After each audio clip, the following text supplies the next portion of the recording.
Hey, what is up guys, Calum or Calum's Fish Tanks, and in today's video I'm going to be tearing down this tank. It's been set up for quite a while now, and this whole time I've been dealing with so much algae. I just can't seem to figure out, so I think it's time to give it a fresh start and maybe do a new scape and hopefully try out some different plants, and maybe I'll have a bit of better luck, and hopefully it'll be algae free in the future. Like I mentioned, this tank's been set up for a couple months, and we're going to be rescaping it, and I got a lot of new plants in to do this, but I won't be using only new plants. There's a couple of rare species in here I just can't bring myself to throw out, so I'm going to be trying to do a bleach dip to remove as much of that algae as possible, and hopefully make this tank algae free in the future. But here's the last time you'll see it, and now let's get started on this rescape.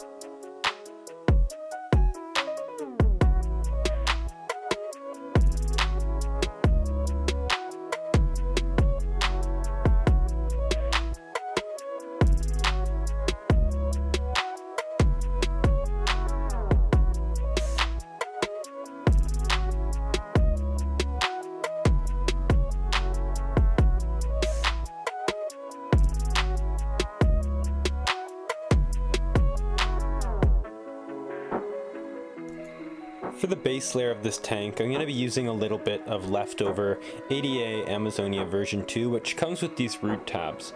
Unfortunately here I poured in way too much, so I went in, took some out, and this is about how much I used. I'm just going to add these where I'm using the plants, and then on top of those I'm going to top them off with ADA Amazonia version 2.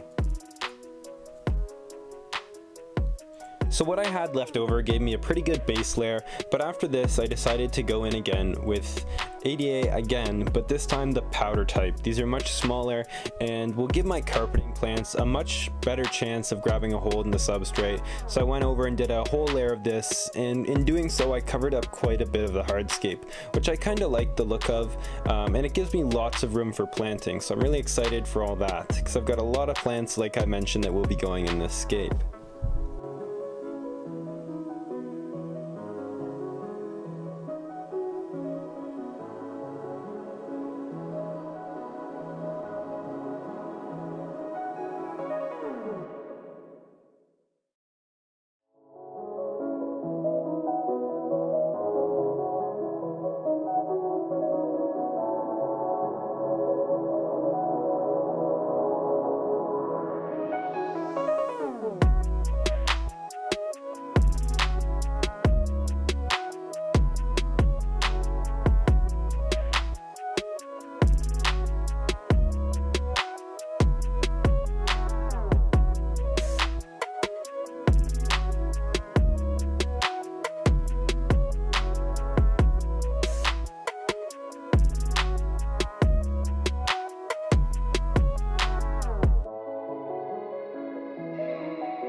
So this plant here is one of the ones I'm most excited for. It's a species of Eriocolin. I'm not going to even try to pronounce the name, but these are very, very sensitive species and specifically very hard to plant. So I just wanted to show how long it took me to plant one of these.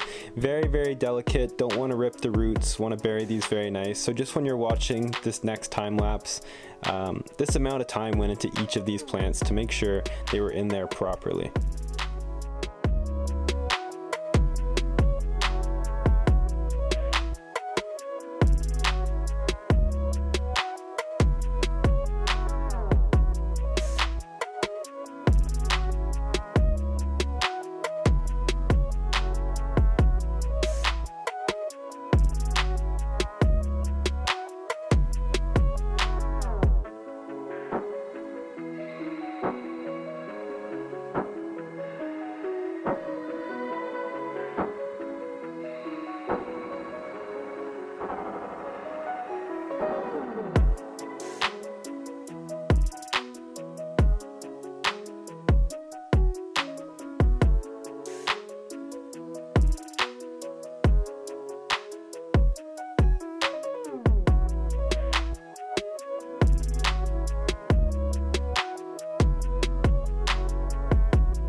So now that everything was in, it's time to fill up this tank.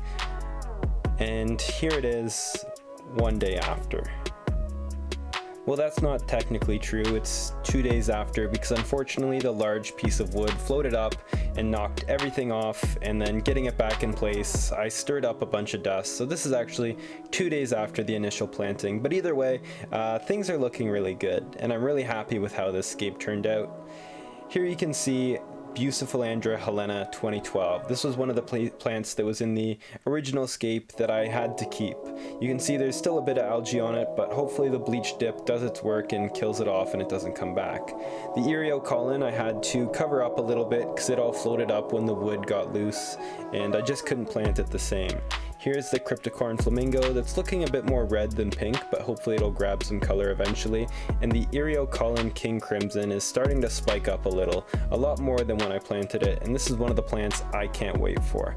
Overall, I'm really happy with this scape and can't wait to see it grow out. Hopefully I don't get too much algae, but I'm doing water changes every day, 50%, to keep all the nutrients low while the plants get used to their new home.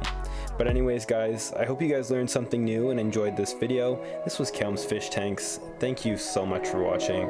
Peace.